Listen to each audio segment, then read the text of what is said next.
Hi hello ಎಲ್ಲರಿಗೂ ನಮಸ್ಕಾರ. ಶಾಂತಿ cooking and health ಟಿಪ್ಸ್ಗೆ ಸ್ವಾಗತ. ನಾನಿವತ್ತು ಸಿಂಪಲ್ ಆಗಿ ಒಂದು ಮೊಟ್ಟೆ ದೊಣ್ಣೆ ಬಿರಿಯಾನಿ ಮಾಡ್ತಾಯಿದ್ದೀನಿ. ಬನ್ನಿ ಹಾಗಿದ್ರೆ ಅದನ್ನ ಹೇಗೆ ಮಾಡೋದು ಅಂತ ನೋಡೋಣ. ಅದಕ್ಕಿಂತ ಮೊದಲು ಯಾರೆಲ್ಲ ನಮ್ಮ ಚಾನಲ್ನ ನೋಡ್ತಾ ಇದ್ದೀರಾ ಪ್ಲೀಸ್ ಲೈಕ್ ಆ್ಯಂಡ್ ಸಬ್ಸ್ಕ್ರೈಬ್ ಮಾಡಿ ಆ್ಯಂಡ್ ಸಪೋರ್ಟ್ ಮಾಡಿ. ಮೊದಲಿಗೆ ನಾನಿಲ್ಲಿ ಮೊಟ್ಟೆ ದೊಣ್ಣೆ ಬಿರಿಯಾನಿ ಮಾಡಲಿಕ್ಕೆ ಮೊಟ್ಟೆಯನ್ನೇ ಬೇಯಿಸಿಟ್ಕೊಂಡಿದ್ದೆ. ಬೇಯಿಸಿಟ್ಕೊಂಡಿರುವಂತಹ ಮೊಟ್ಟೆ ಪೂರ್ತಿಯಾಗಿ ತಣ್ಣಗಾದ್ಮೇಲೆ ಸಿಪ್ಪೆ ಬಿಡಿಸಿ ಅದನ್ನು ಈ ರೀತಿಯಾಗಿ ಒಂದು ಚಾಕುವಿನಿಂದ ಮಧ್ಯದಲ್ಲಿ ಕಟ್ ಮಾಡ್ಕೊಳ್ತಾ ಇದ್ದೀನಿ. ಅದೇ ರೀತಿಯಾಗಿ ಎಲ್ಲ ಮೊಟ್ಟೆಯನ್ನು ಒಂದೊಂದೇ ಆಗಿ ಕಟ್ ಮಾಡಿ ಇಟ್ಕೊಂಡಿದ್ದೀನಿ. ನಂತರ ಒಂದು ಕಡಾಯಿಗೆ 2 ಸ್ಪೂನ್ ಆಗುವಷ್ಟು ಎಣ್ಣೆನ ಸೇರಿಸ್ಕೊಂಡು ಅದಕ್ಕೆ ಒಂದು ಸ್ವಲ್ಪ ಅರಿಶಿನ ಪೌಡರ್ ಮತ್ತು ಒಂದು ಸ್ವಲ್ಪ ಖಾರ ಪೌಡರ್ನ ಸೇರಿಸ್ಕೊಂಡು ಹಾಗೆ ರುಚಿಗೆ ಸ್ವಲ್ಪ ಉಪ್ಪನ್ನು ಸೇರಿಸ್ಕೊಂಡು ಇದನ್ನು ಇವಾಗ ಒಮ್ಮೆ ಚೆನ್ನಾಗಿ ಮಿಕ್ಸ್ ಮಾಡಿಕೊಂಡು ಅದಕ್ಕೆ ಕಟ್ ಮಾಡಿ ಇಟ್ಕೊಂಡಿರುವಂತಹ ಮೊಟ್ಟೆಯನ್ನು ಒಂದೊಂದೇ ಆಗಿ ಸೇರಿಸ್ಕೊಳ್ತಾ ಇದ್ದೀನಿ. ಒಂದೊಂದೇ ಆಗಿ ಮೊಟ್ಟೆಯನ್ನು ಸೇರಿಸ್ಕೊಂಡ ನಂತರ ಉಪ್ಪು ಖಾರ ಎಲ್ಲ ಚೆನ್ನಾಗಿ ಹೊಂದ್ಕೊಳ್ಳೋ ಹಾಗೆ ಇದನ್ನು ಫ್ರೈ ಮಾಡ್ಕೊಳ್ಬೇಕು. ಚೆನ್ನಾಗಿ ಫ್ರೈ ಆದ ನಂತರ ನಾನಿವಾಗ ಇದನ್ನು ಸೈಡಲ್ಲಿ ಎತ್ತಿಟ್ಕೊಳ್ತಾ ಇದ್ದೀನಿ.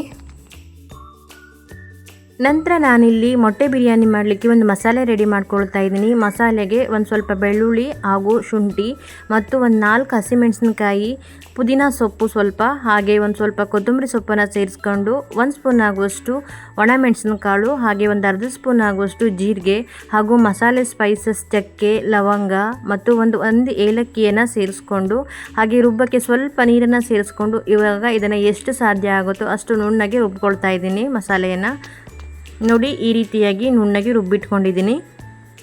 ನಂತರ ಒಂದು ಕುಕ್ಕರಿಗೆ 1-2 ಸ್ಪೂನ್ ಆಗುವಷ್ಟು ಎಣ್ಣೆ ಹಾಗೂ 1-2 ಸ್ಪೂನ್ ಆಗುವಷ್ಟು ತುಪ್ಪನ ಸೇರಿಸ್ಕೊಳ್ತಾ ಇದ್ದೀನಿ.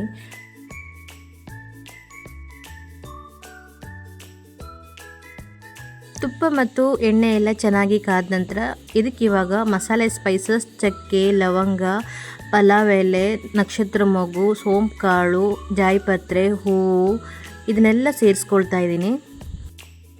ಮಸಾಲೆ ಸ್ಪೈಸಸ್ನೆಲ್ಲ ಒಮ್ಮೆ ಚೆನ್ನಾಗಿ ಫ್ರೈ ಮಾಡ್ಕೊಳ್ತಾ ಇದ್ದೀನಿ. ನಂತರ 2 ಮೀಡಿಯಮ್ ಗಾತ್ರದ ಈರುಳ್ಳಿಯನ್ನು ಕಟ್ ಮಾಡಿಕೊಂಡು ಸೇರಿಸ್ಕೊಳ್ತಾ ಇದ್ದೀನಿ. ಈರುಳ್ಳಿಯನ್ನು ಸೇರಿಸ್ಕೊಂಡ ನಂತರ ಈರುಳ್ಳಿ ಎಲ್ಲ ಕಲರ್ ಚೇಂಜ್ ಆಗಬೇಕು, ಸ್ವಲ್ಪ ಲೈಟಾಗಿ ಕಂದು ಬಣ್ಣ ಚೇಂಜ್ ಆಗೋ ತನಕ ಇದನ್ನು ಫ್ರೈ ಮಾಡ್ಕೊಳ್ಬೇಕು.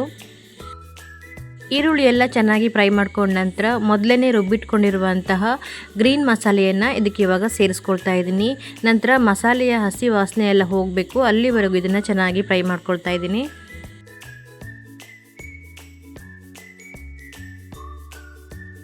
ಮಸಾಲೆಯ ಹಸಿ ವಾಸನೆ ಎಲ್ಲ ಹೋಗಬೇಕು, ಅಲ್ಲಿವರೆಗೂ ಚೆನ್ನಾಗಿ ಫ್ರೈ ಮಾಡ್ಕೊಂಡ ನಂತರ ಇದಕ್ಕೆ ಇವಾಗ ಒಂದು ಸ್ವಲ್ಪ ಕಸೂರಿ ಮೇಥಿ ಹಾಗೂ ಬಿರಿಯಾನಿ ಎಲೆಯನ್ನು ಸೇರಿಸ್ಕೊಳ್ತಾ ಇದ್ದೀನಿ. ನಿಮ್ಮ ಹತ್ರ ಬಿರಿಯಾನಿ ಎಲೆ ಇತ್ತು ಅಂದರೆ ಸೇರಿಸ್ಕೊಳ್ಳಿ, ಇಲ್ಲ ಅಂದರೆ ಸ್ಕಿಪ್ ಮಾಡಿ. ಇದನ್ನು ಸೇರಿಸ್ಕೊಂಡು ಮತ್ತೊಮ್ಮೆ ಚೆನ್ನಾಗಿ ಫ್ರೈ ಮಾಡ್ಕೊಳ್ಬೇಕು. ಹಾಗೆ ಅದ್ರ ಜೊತೆಗೆ ನಾನಿಲ್ಲಿ ಒಂದು ಅರ್ಧ ಕಪ್ ಆಗುವಷ್ಟು ಮೊಸರನ್ನ ಸಹಿತ ಸೇರಿಸ್ಕೊಳ್ತಾ ಇದ್ದೀನಿ. ಮೊಸರನ್ನ ಸೇರಿಸ್ಕೊಂಡು ಸಹಿತ ಒಮ್ಮೆ ಚೆನ್ನಾಗಿ ಮಿಕ್ಸ್ ಮಾಡ್ಕೊಳ್ಬೇಕು. ಬಿರಿಯಾನಿಗೆ ಮೊಸರನ್ನ ಸೇರಿಸ್ಕೊಳ್ಳೋದ್ರಿಂದ ಒಂದು ಒಳ್ಳೆ ಟೇಸ್ಟ್ ಬರುತ್ತೆ. ನಂತರ ಇದಕ್ಕೆ ನಾನಿಲ್ಲಿ ಒಂದು ಅರ್ಧ ಸ್ಪೂನ್ ಆಗುವಷ್ಟು ಅರಿಶಿನ ಪೌಡ್ರನ್ನು ಸೇರಿಸ್ಕೊಳ್ತಾ ಇದ್ದೀನಿ. ಹಾಗೆ 1 ಸ್ಪೂನ್ ಆಗುವಷ್ಟು ಚಿಕನ್ ಬಿರಿಯಾನಿ ಮಸಾಲ ಪೌಡ್ರನ್ನು ಸೇರಿಸ್ಕೊಂಡು ಇವಾಗ ಇದನ್ನು ಚೆನ್ನಾಗಿ ಮಿಕ್ಸ್ ಮಾಡ್ಕೊಳ್ತಾ ಇದ್ದೀನಿ. ಮಸಾಲೆಯನ್ನೆಲ್ಲ ಚೆನ್ನಾಗಿ ಫ್ರೈ ಮಾಡ್ಕೊಂಡ ನಂತರ ನಾನು ಇದಕ್ಕೆ ಈ ಲೋಟದಲ್ಲಿ 2 ಲೋಟ ಆಗುವಷ್ಟು ಅಕ್ಕಿಯನ್ನು ತಗೊಂಡಿದ್ದೀನಿ. ಅದಕ್ಕೆ ಅದೇ ಲೋಟದಲ್ಲಿ 4 ಲೋಟ ಆಗುವಷ್ಟು ನೀರನ್ನು ಸೇರಿಸ್ಕೊಳ್ತಾ ಇದ್ದೀನಿ. ನಾನಿಲ್ಲಿ ಅಕ್ಕಿಯನ್ನು ಮೊದಲೇ ನೆನೆಸಿಟ್ಟಿರಲಿಲ್ಲ. ನೀವೇನಾದರೂ ಮೊದಲೇ ಅಕ್ಕಿನ ನೆನೆಸಿಟ್ಕೊಂಡಿದ್ದೀರಾ ಅಂತ ಅಂದರೆ 15 ನಿಮಿಷ ಮುಂಚೆನೇ ಅಕ್ಕಿನ ಏನಾದರೂ ನೆನೆಸಿಟ್ಕೊಂಡಿದ್ದೀರಾ ಅಂತ ಅಂದರೆ ನೀರನ್ನು ಸ್ವಲ್ಪ ಕಮ್ಮಿ ಸೇರಿಸ್ಕೊಳ್ಬೇಕಾಗತ್ತೆ.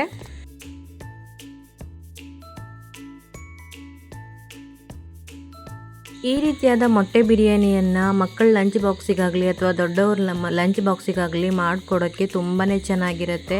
ಮಕ್ಕಳಂತೂ ಇದನ್ನು ತುಂಬಾ ಇಷ್ಟಪಟ್ಟು ತಿಂತಾರೆ. ನೀರನ್ನು ಸೇರಿಸ್ಕೊಂಡ ನಂತರ ಮತ್ತೊಮ್ಮೆ ಚೆನ್ನಾಗಿ ಮಿಕ್ಸ್ ಮಾಡ್ಕೊಳ್ತಾ ಇದ್ದೀನಿ. ನಂತರ ಇದಕ್ಕೆ ರುಚಿಗೆ ಬೇಕಾದಷ್ಟು ಉಪ್ಪನ್ನು ಸೇರಿಸ್ಕೊಂಡು ಒಂದು ಅರ್ಧ ಕಡಿ ಲಿಂಬುನ ನಾನಿಲ್ಲಿ ಸೇರಿಸ್ಕೊಳ್ತಾ ಇದ್ದೀನಿ. ಹಾಗೆ ಅದ್ರ ಜೊತೆಗೆ 1 ಸ್ಪೂನ್ ಆಗುವಷ್ಟು ತುಪ್ಪವನ್ನು ಸಹಿತ ಸೇರಿಸ್ಕೊಳ್ತಾ ಇದ್ದೀನಿ. ತುಪ್ಪ ಸೇರಿಸ್ಕೊಳ್ಳೋದ್ರಿಂದ ಬಿರಿಯಾನಿಗೆ ಒಂದು ಒಳ್ಳೆ ಫ್ಲೇವರ್ ಕೊಡುತ್ತೆ. ಹಾಗಾಗಿ ನಾನಿಲ್ಲಿ ಕೊನೆಯಲ್ಲಿ 1 ಸ್ಪೂನ್ ಆಗುವಷ್ಟು ತುಪ್ಪವನ್ನು ಸೇರಿಸ್ಕೊಳ್ತಾ ಇದ್ದೀನಿ.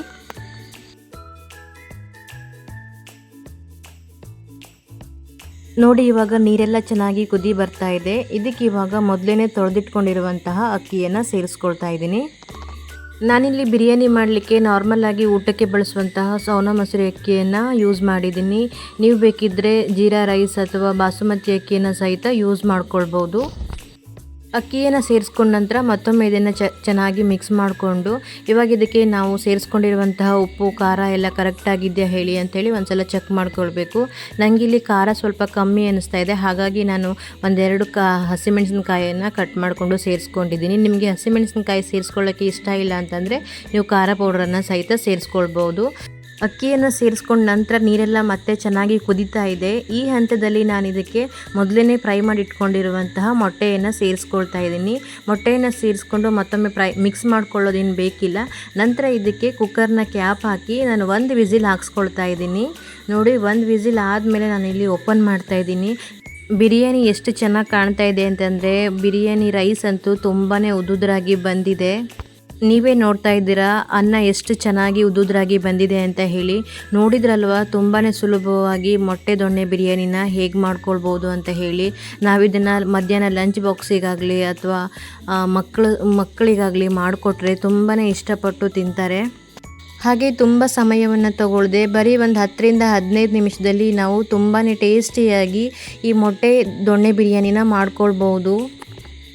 ಮಕ್ಕಳಿಗಂತೂ ಮಾಡಿಕೊಟ್ರೆ ತುಂಬಾ ಇಷ್ಟಪಟ್ಟು ತಿಂತಾರೆ. ನೋಡಿದ್ರಲ್ವಾ ಮೊಟ್ಟೆ ದೊಣ್ಣೆ ಬಿರಿಯಾನಿನ ಹೇಗೆ ಮಾಡೋದು ಅಂತ ಹೇಳಿ. ನಾನು ಮಾಡಿರೋ ಈ ವಿಡಿಯೋ ನಿಮಗೆ ಇಷ್ಟ ಆದರೆ ಈ ವಿಡಿಯೋನ ನಿಮ್ಮ ಫ್ಯಾಮಿಲಿ ಆ್ಯಂಡ್ ಫ್ರೆಂಡ್ಸ್ಗೂ ಶೇರ್ ಮಾಡಿ. ಹಾಗೆ ಯಾರೆಲ್ಲ ಈ ವಿಡಿಯೋ ನೋಡ್ತಾ ಇದ್ದೀರಾ ಪ್ಲೀಸ್ ಲೈಕ್ ಆ್ಯಂಡ್ ಕಮೆಂಟ್ ಮಾಡಿ. ಹೊಸದಾಗಿ ನಮ್ಮ ಚಾನಲ್ನ ನೋಡ್ತಾ ಇರೋರು ಪ್ಲೀಸ್ ಸಬ್ಸ್ಕ್ರೈಬ್ ಮಾಡಿ ಆ್ಯಂಡ್ ಸಪೋರ್ಟ್ ಮಾಡಿ. ಬಾಯ್, ಹ್ಯಾಪಿ ಕುಕ್ಕಿಂಗ್. ಮತ್ತೆ ಸಿಗೋಣ ಹೊಸ ರೆಸಿಪಿಯೊಂದಿಗೆ.